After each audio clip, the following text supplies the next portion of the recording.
আজকে তোমাদের একটা ছোট মেয়ের বড় স্বপ্নের গল্প বলবো। তো রেডি তো? এক দেশে ছিল আনিয়া নামের একটি ছোট্ট মেয়ে। তার বয়স 6। তিথি থাকতো একটা সবুজ গ্রামের পাশে, যেখানে তার প্রিয় জায়গা ছিল বিশাল এক খেলার মাঠ। মাঠের এক কোণে ছিল একটা মস্ত আম গাছ, যার ডালপালা আকাশ ছুঁয়েছে। আনিয়ার একটা ছোট্ট লাল ফুটবল ছিল। রোজ বিকেলে সে সেই ফুটবল নিয়ে মাঠে আসতো। অন্য বাচ্চারা যখন গোল দেওয়া নিয়ে ব্যস্ত থাকত, আনিয়া তখন অন্য কিছু করত। সে ফুটবলটা আলতো করে নিয়ে আম গাছটার কাছে যেত। সে দেখত সূর্যের আলো যখন পাতার ফাঁক দিয়ে মাটিতে এসে পড়ত, কেমন একটা আলোক ছায়ার খেলা তৈরি হতো। একদিন তার আম্মু এসে জিজ্ঞেস করলেন, "কি রে আনিয়া, তুই সবার মতো গোল না দিয়ে শুধু একা একা বল নিয়ে খেলছিস কেন?" আনিয়া ফুটবলটা মাটিতে নামিয়ে রাখল।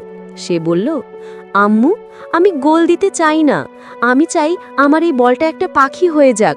তাহলে সে উড়ে গিয়ে দেখতে পারত এই গ্রামের বাইরে কি আছে। আমি রোজ তাকে বলি, 'ওরে আমার বল, তুই উড়তে পারিস না কেন? তুই উড়তে পারলে আমি জানতাম পৃথিবীটা কত বড়।'" আম্মু হাসলেন।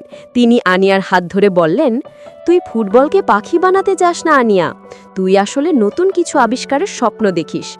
আর জানিস, মানুষ যখন কোনো কিছু খুব মন দিয়ে চায়, তখন তার মনটাই একটা ডানা হয়ে যায়। তোর মনের ডানা একদিন তোকে অনেক দূর নিয়ে যাবে, এই মাঠের বাইরের সব রহস্য দেখাবে।" আনিয়া তার আম্মুর কথা শুনে খুশিতে লাফিয়ে উঠল। সে ফুটবলটা আবার তুলে নিল, কিন্তু এবার খেলার জন্য নয়।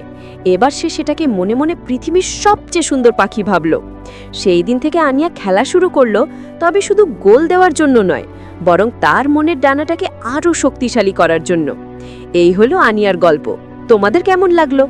সবাই আনিয়ার জন্য দোয়া করবেন, জানো, আনিয়া বড় হয়ে নিজের পায়ে দাঁড়াতে পারে।